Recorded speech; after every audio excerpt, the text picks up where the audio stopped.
Olá! Tudo bem, Maria Berenice? Nossa, Prazer imenso estar falando com você. eu é que fico feliz, nossa. Maria Berenice, primeiramente eu gostaria de agradecer o convite de você estar aqui conosco na Associação Brasiliense de Processo Civil. Nós somos uma associação novinha, com 4 aninhos. Fizemos anteontem, 4 aninhos. E é uma associação que vem dar destaque para o processo civil e reunir os membros processualistas aqui de Brasília. Mas não é por ser de Brasília que a gente deixa de reconhecer os grandes juristas que nosso país tem. E, em especial, a gente quis, nesse tempo de pandemia, todos nós estamos isolados e com muito conteúdo jurídico via internet, a gente quis conhecer outro viés do direito, aquilo que está por trás da grande jurista, da grande doutrinadora Maria Berenice Dias. Então, eu queria ter um papo leve, tranquilo. Nossa intenção aqui é saber justamente, quando a gente olha para Maria Berenice Dias de hoje, o que tem, quais foram os grandes destaques da carreira da Maria Berenice. Porque a gente reconhece que essa participação, a vivência, tem todo o impacto nas suas decisões, na mulher que você se tornou hoje. Então, primeiramente, eu gostaria de agradecer por você estar aqui conosco na BPC. Toda quarta-feira nós traremos alguém aqui para bater um papo. Na última semana foi o Fred Didier, na semana que vem nós traremos Paulo. Na semana que vem já deixo o convite aqui para quem quiser estar presente. Nós estaremos com o Paulo Gustavo, entrevistará o Paulo Lucon, do IBDP, e é um prazer ter você conosco. Boa noite, Maria Berenice. Boa noite. Olha, qualquer instituição que cuide de processo, eu tenho que estar dentro. Até sabe por quê? Eu fui alijada do mundo do processo. Eu sou processualista por formação, né? Mestre, né? E o meu mestrado é em processo civil. Eu fui professora de processo civil da Faculdade de Direito da Universidade Federal e na Unicinos e também na Escola da Magistratura. Só que, enquanto magistrada, e acho que assim, este foi um grande... Para mim foi um grande proveito eu ser processualista quando eu comecei a atuar com direito das famílias e direito sucessório, porque assim, sempre houve um distanciamento muito grande. Processualistas de um lado, sabe, sempre acharam direito de família algo muito não e tal. E quem se dedica ao direito de família também nunca se preocupou muito com o processo. E o que eu busquei foi fazer um link, sabe, trazer para dentro do direito das famílias, como eu chamo agora, sabe, toda a cientificidade do processo, sem ficar naquela posição estéril, assim, formalista, que o processo sempre se caracterizou. Bom, então, tanto que assim, os meus livros, todos eles têm aspectos processuais. Eu gosto muito de com aspectos processuais. Só que, quando surgiu o DNA, e todas as ações de investigação de paternidade que tinham sido julgadas ou improcedentes, na maioria delas, ou procedentes sem nenhum outro tipo de prova, porque assim, é uma prova muito complicada nessas ações, porque assim, tem que provar o quê? Que a representante do autor manteve relações sexuais apontado como real. Que prova que se existia? Né? Bom, era depoimento de pessoas que sabiam desse relacionamento e que se supunha que, quem sabe, poderiam ter mantido relações sexuais. Era esta a prova, sabe, da paternidade. Isso assim, sem esta prova, a ação era julgada improcedente. Só que assim, a improcedência da ação nunca quis dizer de que o autor não era filho do réu. Simplesmente dizia que o autor não tinha conseguido... Não tinha prova. Então, e quando surgiu o DNA, eu disse, bom, gente, agora, sabe, com esta nova possibilidade de prova, sabe, tem que haver a possibilidade das pessoas retornarem. E os meus pais Berenice, não pode coisa julgada. Não, isso não fez coisa julgada. O juiz pode ter julgado improcedente, Só que a sentença deveria ser de extinção do processo por falta de elemento para o desenvolvimento eficaz, que era a prova, né? Não fez coisa julgada. Aí tem um colega me diz assim, ai, Berenice, tu vais, isso aqui vai virar uma avalanche de processos. Bom, nós estamos aqui para trabalhar. E, aí... e os institutos precisam ser questionados, né? E os institutos precisam ser questionados, né? Nós, na BPC, sempre trazemos... A relativização da coisa julgada. Fui eu que inventei aqui no Rio Grande do Sul. Bom, eu fui execrada do mundo do processo, parei de fazer eventos, sabe? Porque eu sempre estava com fogo, quem, sabe? Sérgio Porto, Dallagnol, nós éramos um grupo muito unido aqui do Rio Grande do Sul, éramos alunos do Ovídio Batista, né? Vocês são processualistas, conhecem toda essa pessoal. Aí eu simplesmente me abandonaram, nunca mais. Não, seja sempre bem-vinda para os debates aqui da BPC, viu, Maria Berenice? Não, mas depois eles fizeram as pazes comigo, porque, de fato, a relativização conou, agora se aplica em vários institutos, a relativização da coisa julgada, né? Então, eu tinha que fazer essa fofoca com vocês. Adorei. Vamos para a vida de Maria Berenice Dias. Como foi a infância de Maria Berenice? Onde foi a infância? Quais são as suas boas recordações da infância? Que tipo de criança foi Maria Berenice Dias?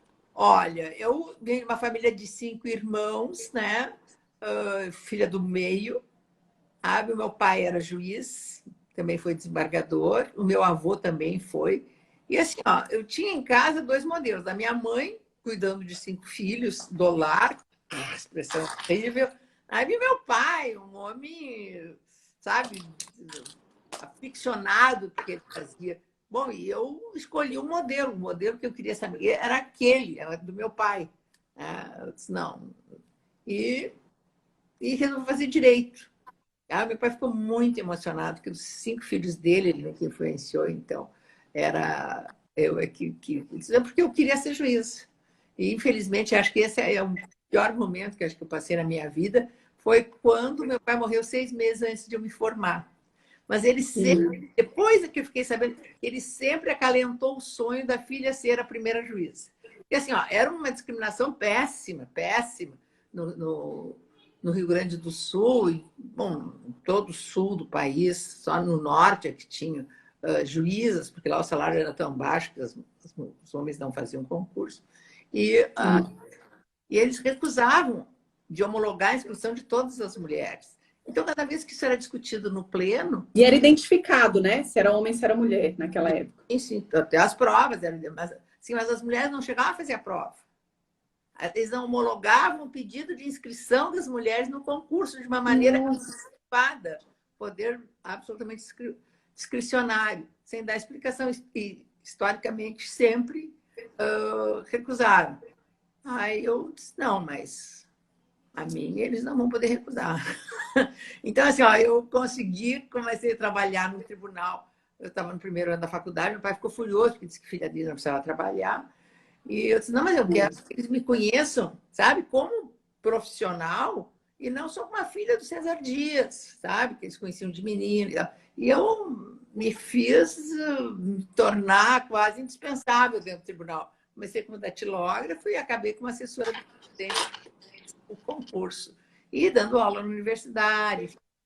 Então, assim, ó, e a imprensa também fazia um certo movimento, né, para a aprovação. Porque todas as vezes que o tribunal recusava, sempre brincava com o pai, disse, perdesse mais uma vez, se eu não conseguisse, meu pai sempre foi a favor, disse assim, não, mas a minha filha que vai ser a primeira, né? Então, essa é a que eu tive na minha vida. Você se recorda, assim, na sua infância, quando o que aconteceu foi só a referência do pai ou teve alguma situação, algum caso, ou era a figura mesmo paterna que te fazia desejar ser juíza? Bom, em primeiro lugar, era aquele modelo convencional de mãe com 5 filhos se queixando da vida porque tinha que cuidar de filho. Tá? E a gente tinha que, assim, que aprender lides domésticas. Tá? Então, eu sei fazer tudo, né? Porque eu aprendi a fazer para ser uma boa... Né? Uma boa moça. E aquilo atrapalhava muito. Eu sempre fui uma pessoa muito independente, tá? Muito voluntariosa, enfim, né? E vi o meu pai realizado no que ele fazia. Tá? preocupado, feliz, chegava e discutia o caso, via de noite. Independente, né? Sabe, assim, não, eu não quero isso, né, para minha vida, não quero repetir o modelo da minha mãe, eu quero esse. E assim, ó, tem um momento me passou pela cabeça assim, não, eu não posso ser, porque mulher não pode, então tá bem, né? E eu acabei estudando um ano para o concurso, né, e praticamente sem chance de fazer as provas. Tá louca. Eu disse, mas e se eles aceitam? Eu não posso correr o risco de pagar um mico. Mas não passarem só desse concurso, né? E aí, bom, aí foi uma guerra, fazer eles aceitarem, as mulheres, depois fazer que as provas não fossem identificadas. E assim, teve todo um negócio horrível, comprometimento da comissão de concurso, das mulheres que tinham letra de mulher feminina tinham rodado, e eu não tinha um talho feminino de letra, não tem até hoje. E depois eles prometeram rodar nas provas orais, tanto que, assim, das provas orais, para as provas orais passaram 4 mulheres, né? E não, nós vamos rodar elas. 2 se comprometeram, e as 2 que rodaram exatamente com esses que se comprometeram. Bom, aí eu fui arranjar outras pessoas para participar, porque na época o Tribunal de Alçada disse, não, vocês vão lá assistir a prova oral. Porque com essa promessa deles, porque, claro, eles discutiam isso dentro do tribunal pleno, mas como eu era funcionária lá de dentro, não existe. Estava por dentro. Não existe tribunal pleno, rádio corredor funciona, né? E havia toda uma torcida do pessoal, dos funcionários, das moças que serviam um cafezinho, sabe? Elas ouviam tudo dentro do pleno, né? Óbvio. E tudo vazava, não tinha não, né? E, então, assim, ó, foi horrível. Depois que eu passei, eles quiseram que eu ficasse na capital, fazendo um trabalho administrativo na corregedoria, mas como que uma mulher vai para o interior? Se resolve namorar um oficial de justiça, como é que ela vai julgar crimes sexuais? Sim, um negócio bobo. Meu Deus! Mas uma coisa que sempre me espantou muito, me admirou muito, era esse pensamento vanguardista seu, sabe? Como que naquela época você sempre rompeu essas barreiras, né? Você sempre não se incomodou com isso, né? Hoje, a referência que nós temos de Maria Berenice é aquela da preocupação das minorias, mas eu olho para trás e vejo como que ela conseguia ver diferente, conseguia se imaginar ali, né? Eu acho assim, ó, porque eu acho que muito tem a ver com essa discriminação que eu fui alvo, e eu não fui alvo só para ingressar na magistratura, não. Eu fui alvo do preconceito do tribunal durante toda a minha carreira profissional. Eu nunca fui promovida por merecimento, eu nunca fui convidada para cargo nenhum, de eleitoral, de corregedora, nunca fui uma representação do tribunal, que é uma coisa comum. Levei 2 anos para ser convocada como juíza substituta. Durante 5 anos eu fui a juíza que mais julgou, né, em todo o estado. Eles pararam de publicar essas que eles publicavam, pararam de publicar. Quando eu tive o primeiro filho, eles... Bom, agora deu, né? Agora então tu vai... Eu disse, claro que não, né? Mas como é que tu vai cuidar de filho? Eu disse, vou me virar, né? Porque eu morava no... Não tinha licença maternidade naquela época, né, Não, me deram 30 dias de licença saúde, porque no regimento da magistratura não tinha Meu Deus. maternidade. E o que eu me incomoda é porque eu voltei.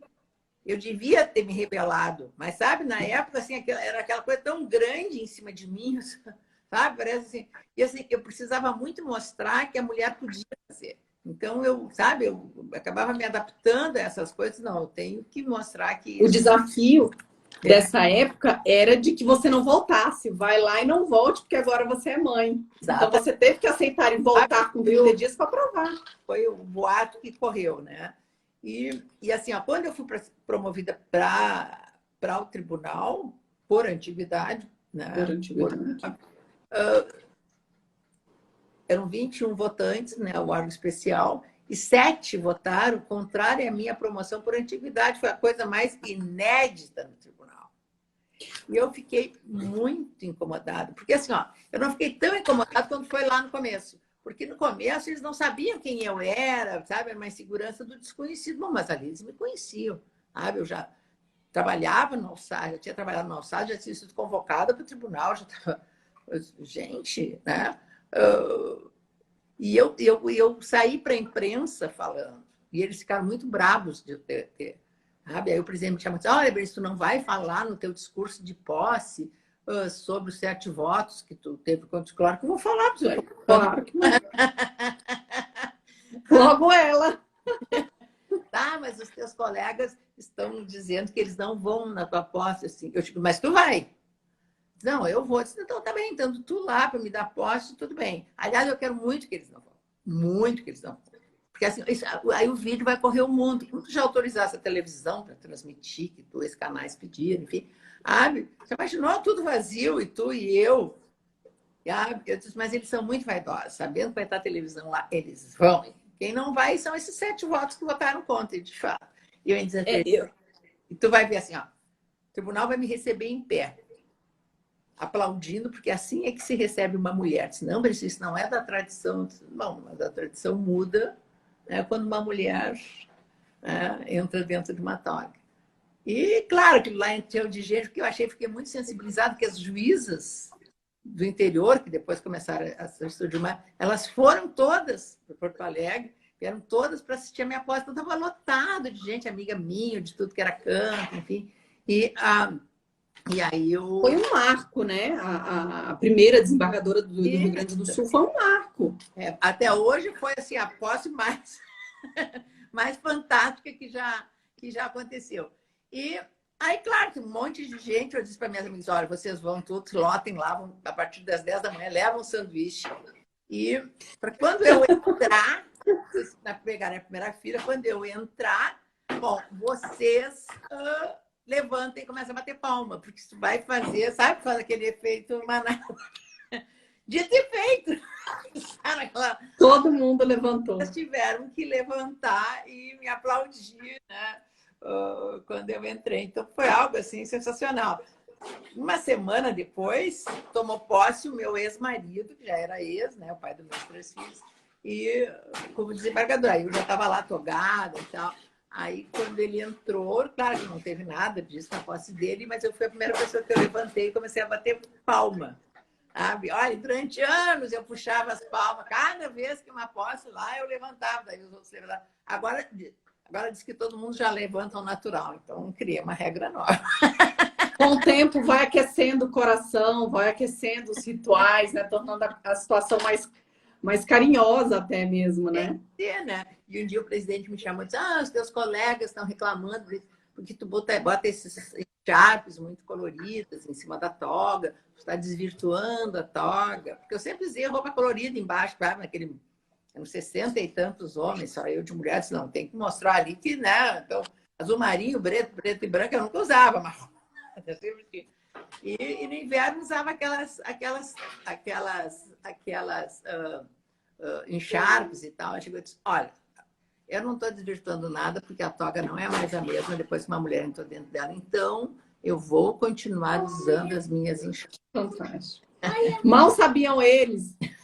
Netinho aí? É verdade, é verdade. Mal sabiam eles que estava só começando, né, Maria? As transformações no Rio Grande do Sul. Tem netinho aí na live, é isso? Tem netinho na live, vem cá ver. Olha, então, vem cá. Vem dar oi para essas titias ali, olha lá. Isso. Oi? Meu nome é Felipe. Seu nome é Felipe. Isso! Você sabia, Felipe, que a gente gosta muito da sua avó? Sabe? A gente acha ela muito legal, Felipe. Ela é fantástica. Você é legal como sua avó? Sim. Que bom. Você já conhece Brasília? Então, Conhece? Quando você vier a Brasília, vem aqui me visitar. Vai ser meia-noite. Tá. Já é de noite, não dá para ir. Tá, de noite. Ai, que amor, Felipe. Ele é a paixão da Tem vovó. que dormir sua na boca. Vamos falar dos netos, então. Vamos fazer um atalho aqui, porque o Felipe puxou a conversa.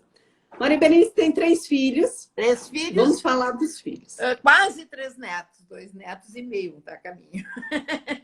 Tá. Uma curiosidade aqui, que o nosso presidente da associação, Rodrigo Becker, pediu para fazer uma pergunta. Que bom. Se vocês, por acaso, moraram num bairro chamado Santa Terezinha. Sim. Muito. Rodrigo Becker frequentava sua casa e era amigo do César aos 11, 12 anos. Ai, mentira! Que delícia! Verdade. Meu irmão mais velho. Francisco Becker? Não, esse é o Rodrigo Becker. Rodrigo. Ah, eu vou O falar. Rodrigo que frequentava sua casa junto com o César. Lá em Santa Terezinha. Não é isso, Rodrigo? Ele está aqui na live também. Da onde que É o presidente da nossa associação. O mundo é muito pequeno, né? Da onde que se conheciam? Da escola, acho que eles estudavam na mesma escola, salvo engano. Não é isso, Becker? Deixa eu ver se o Becker aparece. Não, eu sei que eu consegui. Não, do César, o meu filho, que estudava César, seu filho.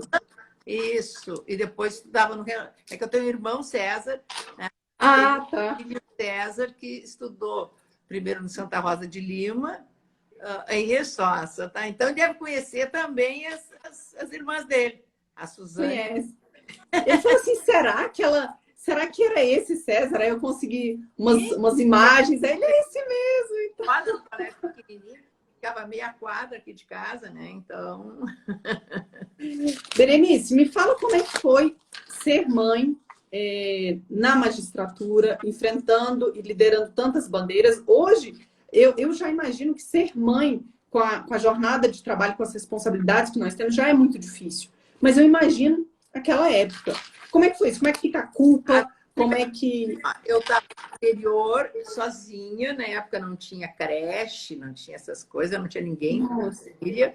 Por imposição do tribunal, eu e o marido, que também era juiz, nós não podíamos trabalhar na mesma comarca, então ele trabalhava em outra, morava em outra comarca, e eu ficava sozinha, né? Então, e na época não tinha fralda descartável, e eu tive 3 filhos em 3 anos. Meu Deus! Sabe? Então, bem isso, né?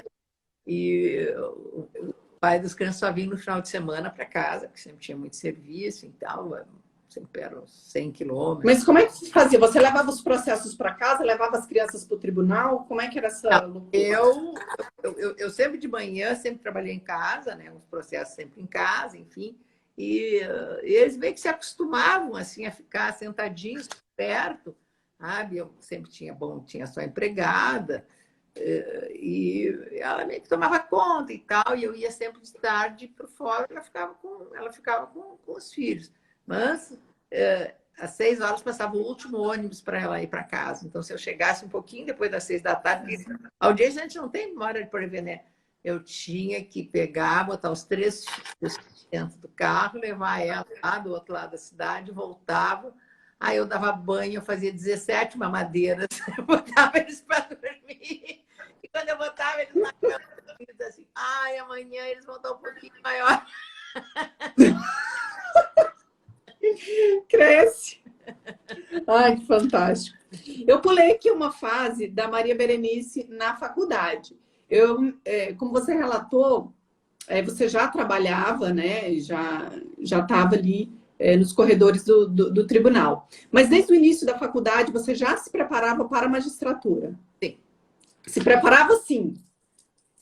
Mentalmente, eu digo. Até me mantendo firme. Porque eles perguntaram isso na sabatina que faz o desembargador. Tu acredita isso, né? Nossa. Eu tinha muito cuidado, porque assim, ó, chegou no dia do pleno, correu um boato que, sabe, que eu tinha uma casa, que eu me encontrava com pessoas, daí tinha outros desembargadores que eu me dava com as filhas. Não, isso não acontece, porque, sabe? Então, assim, eu sempre tive que mostrar que sabe, tinha um determinado comportamento. Tanto que, assim, ó, eu fui secretária da escola da magistratura, né, e coordenava esses cursos de preparação. Claro que nos cursos só tinham homens, porque as mulheres nem faziam o curso, que é um curso meio caro, e eu secretariava, né? Mas, assim, ó, eu sempre tive o cuidado, então tinha o quê? 400 alunos, né? Eu nunca saí com nenhum, nunca fiz nada, e todo mundo sabia que eu era assim daquela difícil. De vez em quando, sexta-feira, vamos tomar um chopp, mas eu sempre era a primeira a ser deixada em casa. Eu nunca ficava sozinha com alguém dentro de um carro. Vai que, né? Então, eu tive toda essa... Esse cuidado. Não, eu fui alinhavando, tipo, aceitar dar aula na Universidade Federal, sabe? Me tornar meio que indispensável, ser assessora do presidente e tal. E assim, ó, como eu conheci eles mais de perto, até por causa do pai, então assim, eu conseguia ser, sabe, mais proativa. Eu disse, não, não está bem, coisa que a maioria dos funcionários não dizem, né? Eu disse, não, você pode fazer. Entende? Eu meio que me tornei uma peça importante dentro do tribunal, porque eu tinha essa abertura. Depois sempre fui um pouco independente, assim, nunca dei muito formalismo e tal, então... E é curioso como as mulheres, isso é uma característica das mulheres fortes, né? Elas têm que ser além daquilo, elas têm que entregar mais para conseguir um posicionamento talvez perto de algum homem. Não, nunca igual, nunca igual. Nunca igual. Você tem que ser mais, né? Para, quem sabe, se aproximar. Mas eu acho assim, que toda essa discriminação de que eu fui alvo, que eu nunca entendi o porquê, porque eu nunca me senti diferente pelo fato de ser mulher, sabe? Em casa não tinha essa. E eu fiquei muito chocada. Assim, nossa, mas existe um lugar que eu não posso participar? Eu nunca entendi o porquê.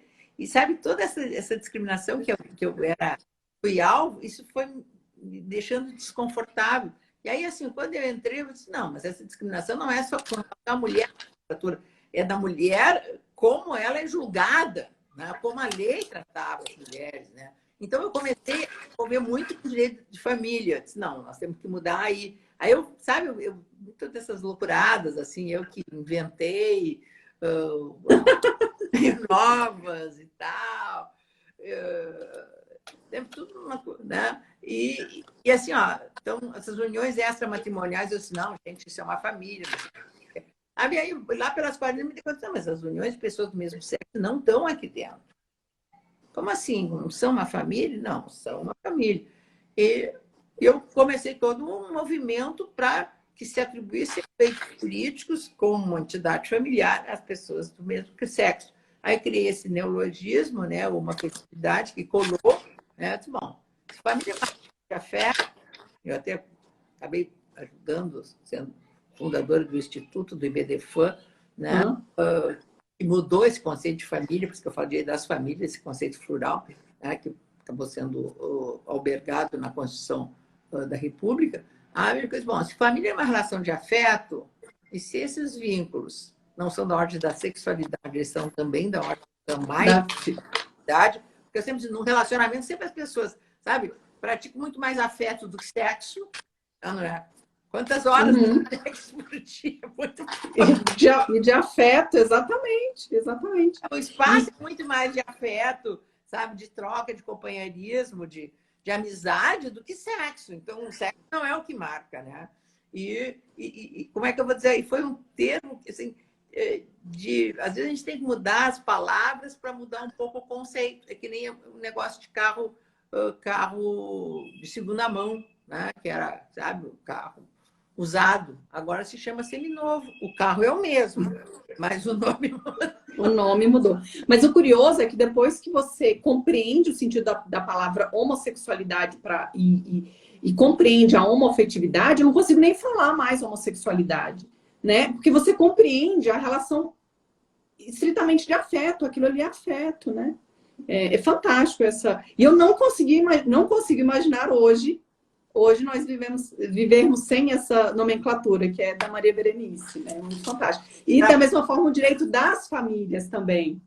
Não, mas o direito das famílias também, né? Não, mas é que tu não sabe, que ainda faz muito tempo que um colega meu, desembargador, que ainda está na ativa, sabe? Como ele andou numa banca, não sei por troco de santo, ele foi falar e na banca estava o marido da minha sócia, que é juiz federal e é professor na universidade. Sabe por que Caxas vai falar em mim, né? E ele resolveu dizer que eu tinha entrado na magistratura porque meu pai era o presidente do tribunal. Eu peguei o telefone e eu disse, olha, Difine, eu soube tal, que tu que fiz. Eu só queria te dizer uma coisa, meu pai nunca foi presidente do tribunal. Aliás, quando eu fiz meu concurso, meu pai já tinha morrido. Então, tá, nepotismo zero. Tá? Não, mas eu não quis dizer. Eu disse assim, olha, o intuito que tu quis dizer, eu não sei, mas eu me sinto desmerecida com essa tua afirmativa, até porque não é verdadeiro e o meu pai não tem nada a ver com isso, né? Eu disse, não, mas eu acho então que ele devia ter bebido. Ou seja, ele falou em mais de um lugar, porque numa banca ele não bebeu, sabe? Nossa! Bom, aí depois, um outro colega me disse, mas Berenice, até hoje o tribunal está esperando que tu declare que tu é homossexual, porque tu defende os direitos homossexuais. Sabe? Então, assim, sabe aquela visão pequena, aquela visão pobre, sabe? Que tu só pode te envolver, sabe, nas coisas que te trazem algum retorno. É uma visão muito egoísta, né? Você só enxergar aquele direito se ele te doer, se ele te pertencer, né? É essa enorme dificuldade de conseguir que as pessoas, sabe, se comprometam e assumam, sabe, esse tipo de causa. Porque assim, eu me aposentei exatamente para poder fazer o que eu fiz, abrir o primeiro escritório de advocacia, né,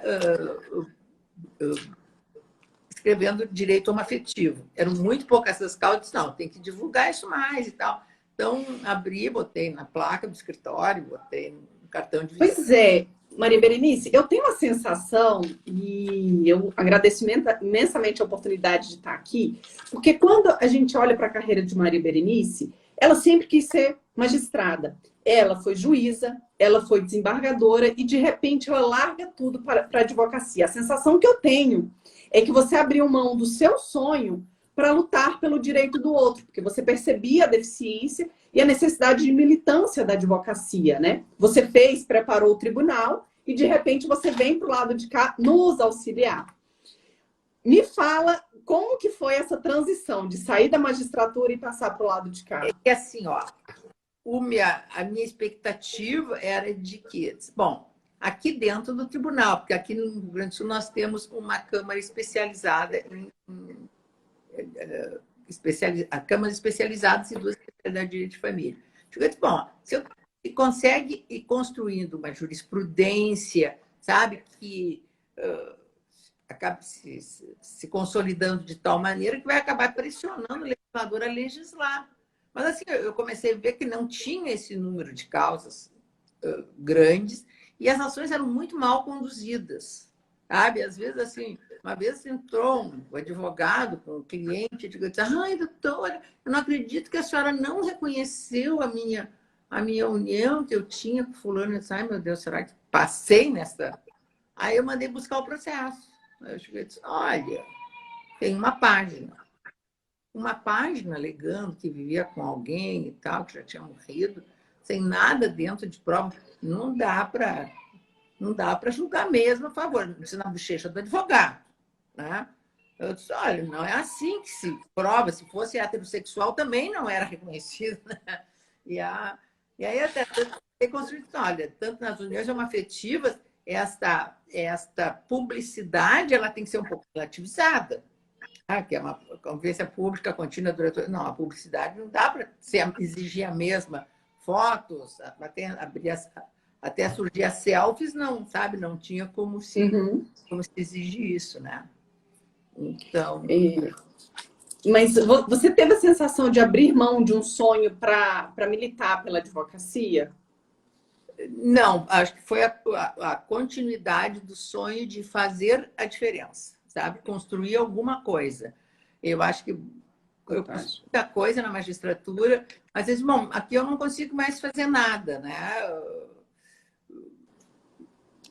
Eu preciso ir na frente, isso não está adiantando, não vou conseguir. Tanto que, assim, ó, eu saí, eu busquei a criação de comissões da diversidade sexual, que não tinha. Não existia. Não existia. Consegui criar mais de 200 no Brasil. Eu criei a Comissão Nacional, fiz o projeto de Estatuto da Diversidade Sexual e Gênero, apresentei por iniciativa popular com 100 mil assinaturas. Entende? Assim, e eu acho assim, ó, que isto acabou qualificando os profissionais para atuarem nessa área. Então, começou a haver um fluxo muito importante de ações. E eu criei um site, aí eu consigo, né, inventar site e tal, de direito homoafetivo, tudo que tinha direito homoafetivo, eu coloquei lá dentro. Até hoje ele está lá, né?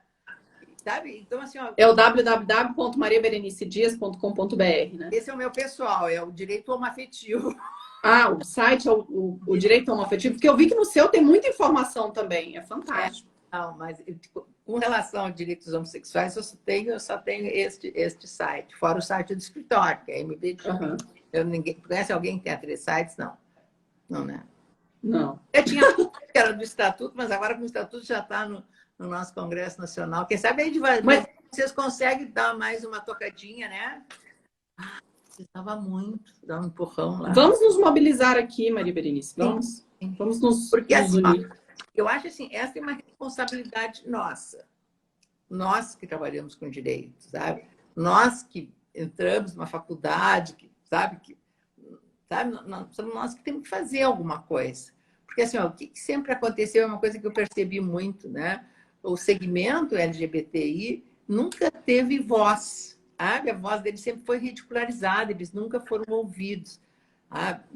E até eu fiquei emocionada quando até me disse assim, Berenice, fosse tu que nos deu respeitabilidade, porque tu tinha espaço de autoridade, sabe? Uma magistrada, uma desembargadora, uma heterossexual, e, sabe, a falar, bom, começaram a me ouvir, né? E eu escrevi o primeiro livro sobre a matéria e tal, mas eu me sinto absolutamente gratificada, sabe, por ter feito o que eu fiz. Eu fui 35 anos magistrada, sabe? Eu cheguei no... Quando eu comecei a trabalhar com essa temática e tal, na época eu era casada com um professor da USP, né? Porque maridos eu tive vários, né? Tive 5. E eu conto os maridos por número, né? Esse era o número 5. Aí tipo, eu disse, Berenice, por quê? Tu já é uma feminista, porque no primeiro momento, eu acabei me engajando no movimento feminista para ter um pouco de voz, sabe? De repercussão das coisas e tal. Sim. E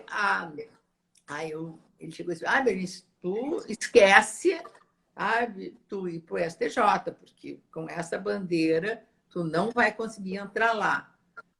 E, de fato, eu disse para ele, eu abro mão da cadeira, mas eu vou defender essa causa, porque ninguém, olha, eu fiquei, acho que mais de 10 anos falando sozinha nesse país.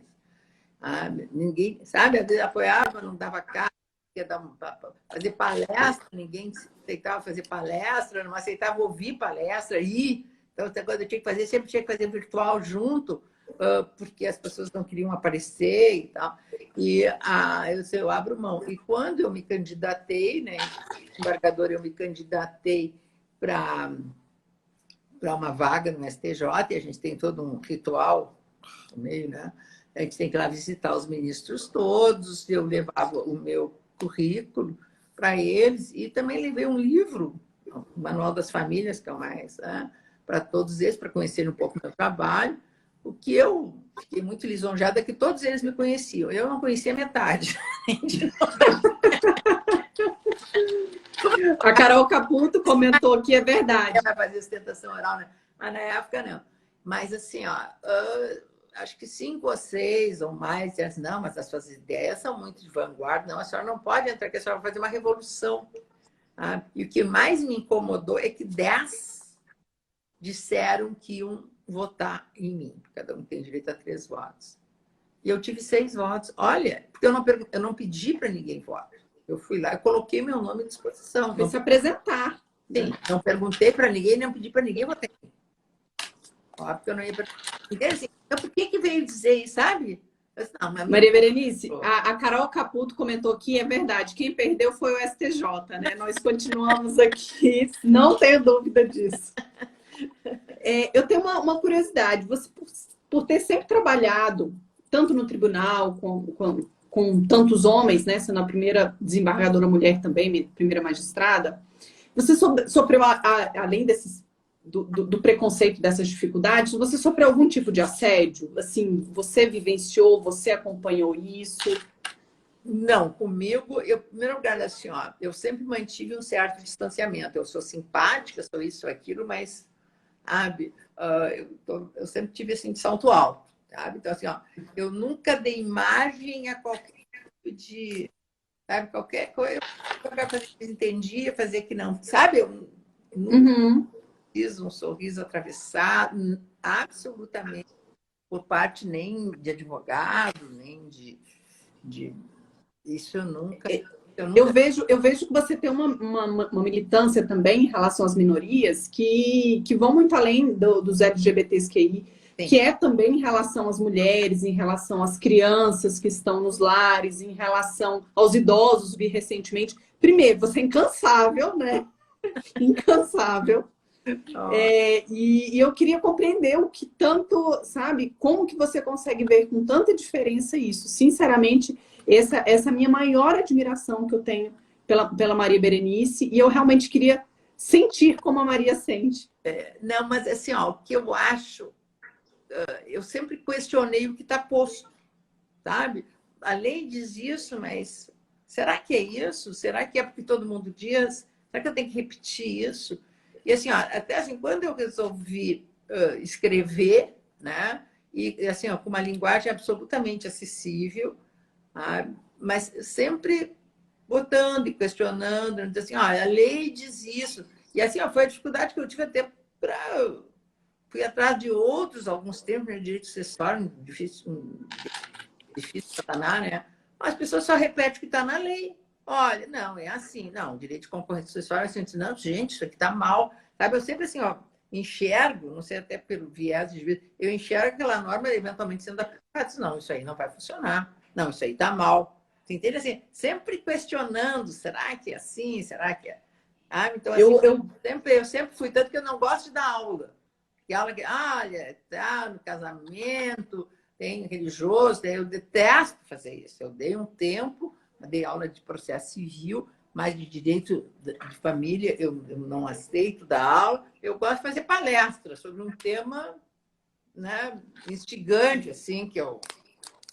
Eu vi uma opinião sua que eu achei super interessante a respeito da adoção à brasileira, né? Que eu achei fantástico o posicionamento, que é um desses pontos também, né? Da gente questionar aquilo que está posto. Não está funcionando como está, né? Não, não. Nós temos um depósito de mais de 100 mil crianças absolutamente invisibilizadas. É algo que me atrapalha muito isso, e também acho que a responsabilidade é nossa. Quem é que vai olhar para essas crianças? Entende? Elas não queimam colchão, elas não entram, não fazem rebelião, sabe? Tiram das famílias, ou as famílias entregam, enfim. E parece que botando dentro daqueles abrigos, que não tem ninguém que controle isso, é um horror. Uhum. Né? O judiciário, Exatamente. o juiz tem que ir lá de 6 meses fazer audiência, concentrar, mas sabe aquele olhar? São guetos onde tem proprietários e tal, que recebem para ficar com as crianças, então não quero que as crianças saiam de lá. Eles é que têm que pagar os profissionais para fazerem laudos, isso e aquilo.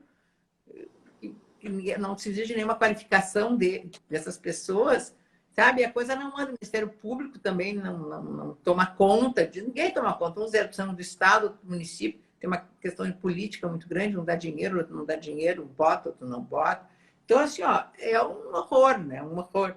E eu acho que este é algo que a sociedade não está se dando conta. Acho que a responsabilidade por essas crianças, que eu chamo são os filhos do Brasil, sabe? Elas simplesmente estão lá.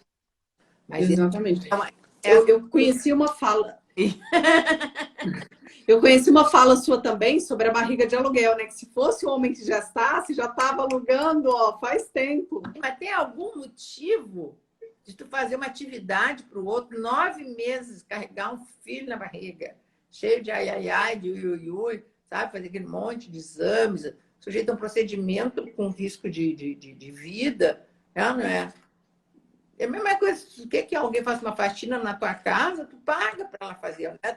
Tu paga a atividade física da pessoa, tu quer que alguém, sabe, inebrie um momento, tu paga um pianista para ele, sabe? Por que isso? O médico para fazer essas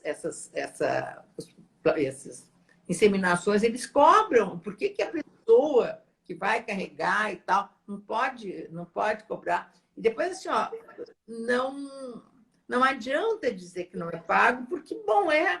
Se tu entra, as pessoas estão oferecendo. Pelo que eu saiba, a barreira de aluguel agora sai 50 mil.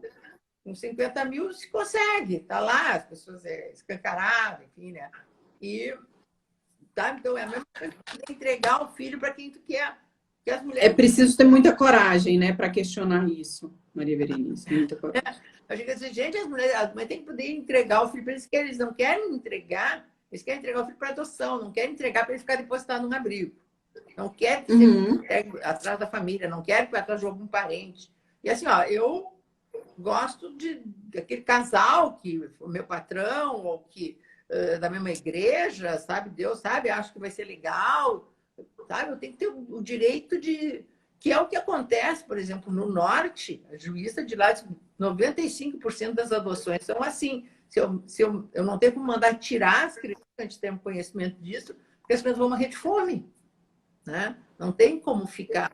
Então, assim, ó, o Estado tem que ver que isso acontece, e aí sim administrar. A mãe, se quer entregar para alguém, bom, então é passar lá no forte, olha, eu quero entregar meu filho para fulano. Aí se faz um estudo psicossocial com aquela pessoa que quer, tá, tudo bem, então tá, então fica. Não, não dá por isso, por aquilo. Acha outra pessoa, se não deixa que o Estado ache. Você entende? Assim, ó, é uma hipocrisia, me engana que eu gosto, então fica tudo... A gente não consegue nem por laços de amizade, por exemplo, se eu quiser gestar por uma grande amiga minha, eu não posso, né? Gestar, nem que seja sem cobrar isso. Acho que é o 4º grau, né? Sim. Até 4º grau é primo. Primo, tu não precisa nem ter o mesmo sobrenome, né? E depois assim, não, tem que ir no médico, né? Aí se diz, não tem ninguém, não tem nenhum. Eu disse, não, primo todo mundo tem, todo mundo pode virar primo, né? É só assim que é primo. Aí eu digo, não, então tem que pedir autorização para o Conselho Federal, que leva mais de 6 meses, mas também o Conselho Federal ele não faz nada. O que ele pode fazer? Não chama as pessoas, não investiga o porquê que não tem, não sabe se a pessoa tem parente ou não, sabe? E dá um carimbo, mas leva 6 meses. Bom, sabe? Bobagem. Eu, se quisesse ter um filho, eu não ia querer ter com algum parente, sabe? Até tem um cheiro de relações um pouco incestuosas. Eu saí da barriga da minha avó, mas o meu pai não transou com a minha avó. Sabe? Pensa isso na cabeça de uma criança, acho que isso não... Né?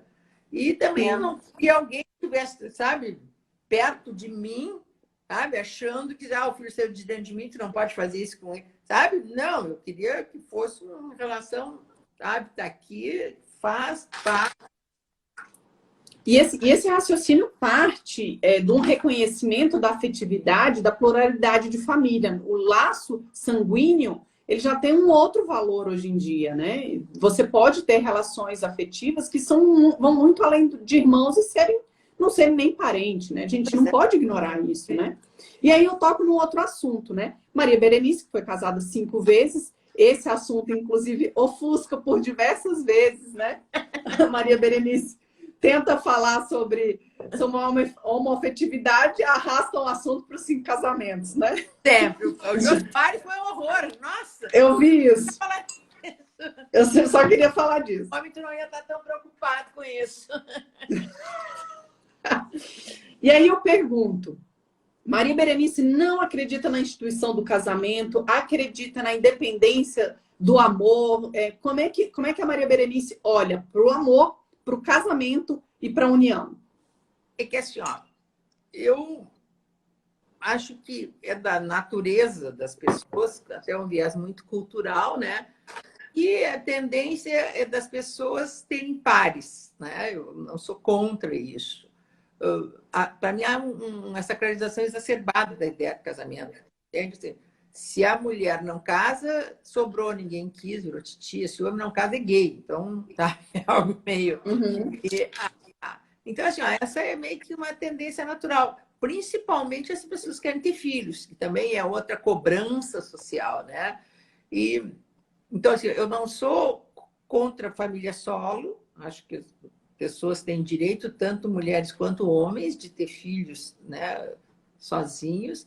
Há essa possibilidade dos homens fazerem isso agora, mas eu não enxergo o casamento, sabe, como esta ideia de perenidade, dessa hierarquização que ainda existe dentro do casamento e da união, sabe? Onde essa superioridade dos homens, essa verticalização, porque de uma maneira as pessoas são criadas, meninos e meninas, de uma maneira muito diferente, sabe? Então, assim, ó, sempre menino não pode chorar, as meninas têm que ser recatadas, ele tem que ser pegador, ela tem que ser pura e casta. Junta esses dois, não pode a coisa dar muito certo, né?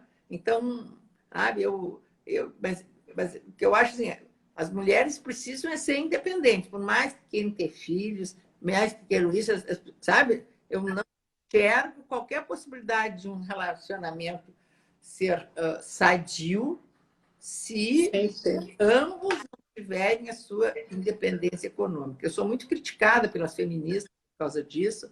Né?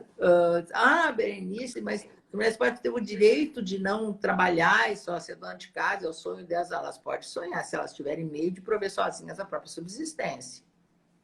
Aí, tudo bem, né? Então...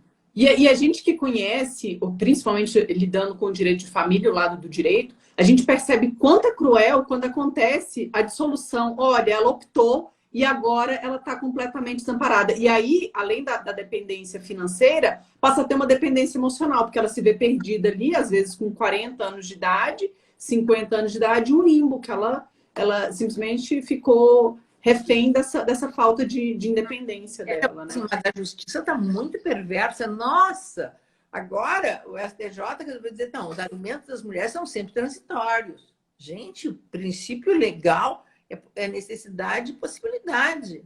Não dá para a gente imaginar, bom, daqui a 2 anos, vai dar por 2 anos e tal, depois de 6 anos, caça os alimentos. Às vezes o marido nem pediu para caçar, eles simplesmente tiram. Eu disse, meu Deus do céu, sabe? Tá cruel. Isso não é o ócio, incentivar o ócio. Mas, assim, entrar no mercado de trabalho, quando tu está muito tempo fora, tu pode ter 40 anos, é difícil. Não tem nenhuma qualificação profissional. Então, por isso que eu acho que, sabe, nós precisamos tirar um pouco essa sonho. Eu detesto alguém dizer, o dia do meu casamento foi o dia mais feliz da minha vida. Não é esse. A gente tem milhões de dias, sabe, que a gente se realiza quando a gente se forma, quando a gente tem grandes vitórias, arranja um belo emprego, mas não é aquele dia. Então, a partir daí, parece que a vida toda muda. Nesse aspecto, sabe, que não é que eu seja contra o casamento, sabe? O casamento serve de amarra. Quando eu acho assim, a união parece que ela é mais cultivada, parece que as pessoas se empenham um pouco mais, porque, como é que quer dizer, o perder, ainda que seja aparente, sabe? Parece que não é que seja mais frágil, mas sabe? Tem que... Isso reflete uma relação saudável, né? Que ninguém precisa de ter o outro amarrado, né? A própria relação, o próprio sentimento, o sentimento de felicidade, de companheirismo, e inúmeros outros fatores que não seja o financeiro, o emocional, né? Enfim. Mas assim, o casamento dá esse sentido de propriedade, sabia? Sim, sim. Então... Inclusive, um dos maridos, né, quando eu me separei dele, porque eu me separei de todos os 5. Eu não acho que foram infiéis, assim, olha, eu até acho que não, porque eu não dei nem tempo para isso. E aí eu nunca imaginei que tu fosse se separar de mim, assim, esse foi o teu grande mal. Tem que estar junto porque se tá bom. Mas e que foi? Os caminhos não deram certos, todos deram certos. Pelo tempo que tinha que dar. Sabe? Às vezes lá no escritório, não, porque, sabe, porque eu me sacrifiquei, porque eu fiz, porque não sei o quê, ficou milhões de anos dentro do casamento. Bom, o problema é que tu não soubesse sair na hora. Eu não poderia, senão não me perdoariam. Se você não contasse como foi seu contato com o vídeo, como que foi essa relação, como que vocês se conheceram, enfim, tudo isso. Com o vídeo. O vídeo. Você não comentou que você era... O vídeo, Batista, isso? Sempre foi. Eu entendi vídeo de vídeo. O vídeo. Quando eu vim do interior para a capital, né, promovida como juíza, fiquei 10 anos no interior, e eu cheguei aqui, voltei para o meu habitat, me separei do pai dos meus filhos, e tinha dois ou três amigos meus que estudavam na casa de um deles nos sábados de manhã, né? Estudavam junto com o professor Ovídio. E eles me convidaram para participar. Mas você não quer vir sábado de manhã, enfim, né? E eu, sabe aquela culpa materna? Meu Deus, sábado de manhã é o único dia que a gente fica com o filho. Mas não, mas eu vou ter que, sabe, sair disso. E assim, ó, aconteceu tudo no sábado de manhã, enquanto eu ficava estudando junto com os outros, eram depois 7, né? E e os filhos ganharam todos os 3 medalha da natação e a mamãe não estava lá. Tudo aconteceu. Mas eu continuava. Depois, nós mais ou menos fomos quase, não vou dizer que seja um autodidata, nós estávamos sob a orientação do Ovídio, mas nós não tínhamos a titulação. E então o que nós conseguimos foi abrir o pós na PUC, né, para nos dar para termos o título de pós, né? Então a PUC abriu. E depois também a PUC fez o mestrado, né? Só que assim, o doutorado não teve jeito deles fazer, porque eles não conseguiram na época, enfim, por isso que até que nem tenho o doutorado. E até assim foi muito engraçado. Depois eu me candidatei a fazer o doutorado, né? Porque há uma possibilidade de se fazer sem frequência para quem tem publicações e tal. Eu já tinha. Aí eu fui aceita em Portugal, tinha ido lá e tal, com o meu currículo, não sei o quê. Tudo bem, não precisava assistir nenhuma aula, só precisava fazer o trabalho e, né, tá bom, né? E aí perguntaram qual era o tema, eu disse que era das uniões homoafetivas. Não, qualquer tema menos esse. Eu disse, não, se eu vou fazer é esse tema, senão eu vou ficar sem o doutorado, e eu fiquei sem o doutorado. Meu Deus, Maria. Não, a minha vida é cheia de Mas não abriu mão, é tinhosa. Como tem que ser. Não, eu vi assim, sempre foi, mesmo depois do mestrado, e depois, assim, uma orientação que até, porque sempre teve a escola paulista, né,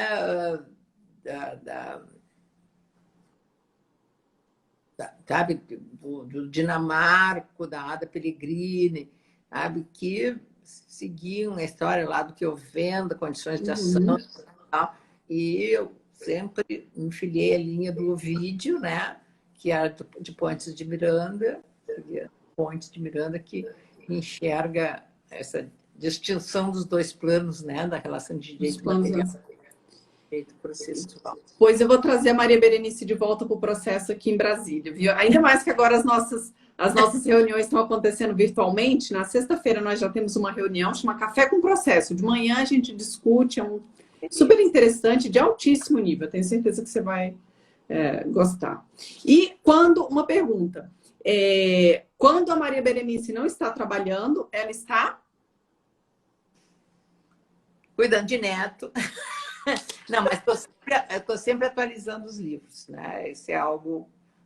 e eu tenho escritório, eu tenho os livros, eu viajo muito fazendo palestras e tal. Até agora estou gostando da pandemia, porque agora, sabe, tudo virtual, estou achando ótimo. Tudo está no mundo inteiro. Acaba quase não tendo hobby nenhum, não tem como, porque agora até nem estou caminhando, porque agora está aqui tão quase lockdown total, né? Mas pela pandemia não estou, então o personal vem aqui em casa e tal. Então, bom, um bate-bola com a Maria Berenice, se ela pudesse apontar um arrependimento na vida. Ter aberto mão da cátedra na universidade, que eu achei que eu indo para o interior, sabe, ficar só me licenciando na Universidade Federal, achei, sabe, que não estava correto, e os outros professores e todos dizendo, não, Brice, não faz isso, fica lá. Eu disse, não, como é que eu vou ficar só me licenciando? Tinha todos os limites, eu sempre fui muito ética nessas coisas. Isso foi uma coisa que eu me arrependi, porque eu, de fato, teria conseguido permanecer. Sim. E, por outro lado, qual o maior orgulho da Maria Berenice? Que eu sei que são muitos. Pode até listar aí, que eu sou fã incondicional, mas, enfim, o que você poderia citar aí quando você olha para trás e fala assim... Ter integrado o Poder Judiciário do Estado do Rio Grande do Sul. Este sempre foi o meu grande sonho. Na vida, eu acho que eu fui ruim em muita coisa, sabe? Eu acho que eu nunca fui uma boa mãe, muito dedicada, dona de casa, então, esposa, médica, sabe? Mas como juíza, eu fui muito... E deixou um legado no Rio Grande do Sul, né? Hoje o TJ do Rio Grande do Sul tem uma outra referência do que o TJ lá. Hoje ele é vanguardista, né? É completamente diferente. Isso é herança de Maria Berenice Dias, né? E tive essas outras gratificações muito importantes, né? Que eu acho que foi a criação do IBDFAN, que foi uma ideia minha e do Rodrigo, nós duas, Rodrigo da Cunha Pereira, sabe? Que criamos esse instituto, que é o maior do mundo, né? Que mudou os Sim, conceitos, esses todos. Eu acho que é uma coisa muito boa de que eu participo. incrível. Por ter conseguido o reconhecimento das uniões homoafetivas, sabe? Eu acho isso... Acho que, sabe, eu resgatei o direito a própria identidade, direito de personalidade de uma parcela importante. E outro, assim, que é bem recente, mas que também eu gostei muito, que foi trazer o I para dentro do LGBTI. LGBTQ. Ter trazido os intersexuais também para uma visibilidade que nunca tiveram, sabe?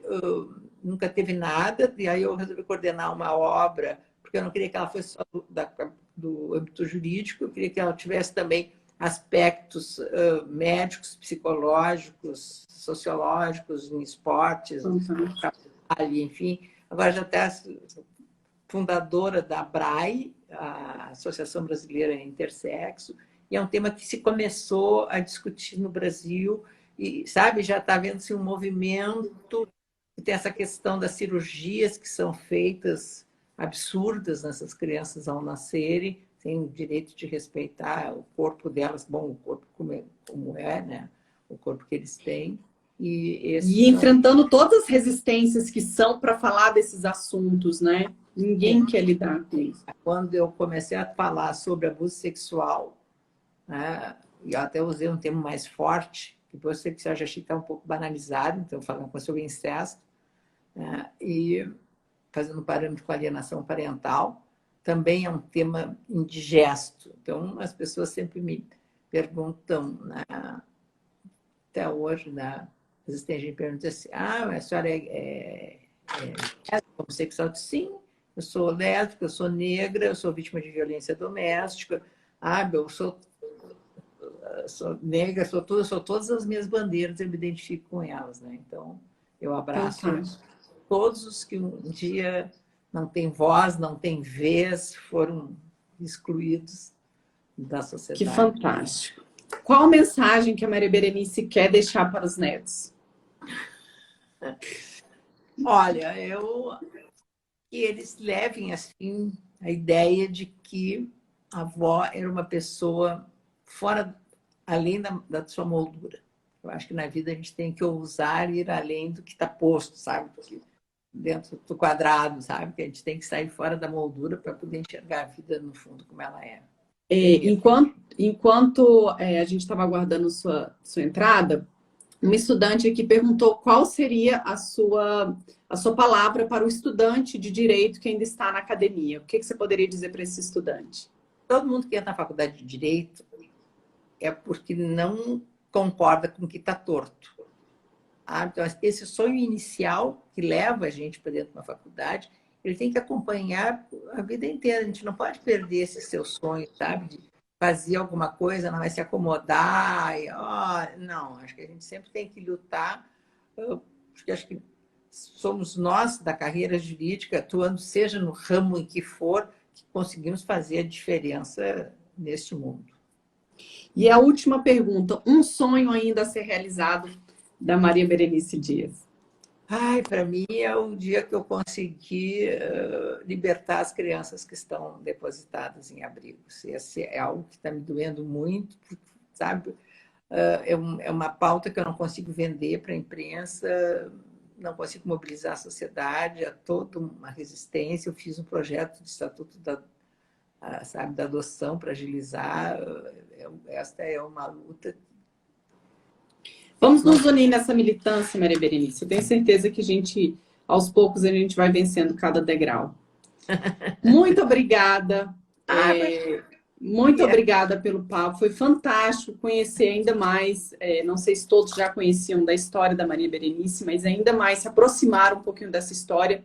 Saiba que não só você vê as minorias como sendo suas, mas eu me sinto vitoriosa olhando para mulheres como você. É bem verdadeiro. Eu fiquei muito feliz e muito emocionada da primeira vez que soube que queríamos falar. Justamente por isso, saiba que a sua vitória, a sua trajetória foi também a minha. Muito obrigada. A BBC agradece e receba nosso abraço imenso. Obrigada, viu? Volte para os braços dos netinhos. Beijos.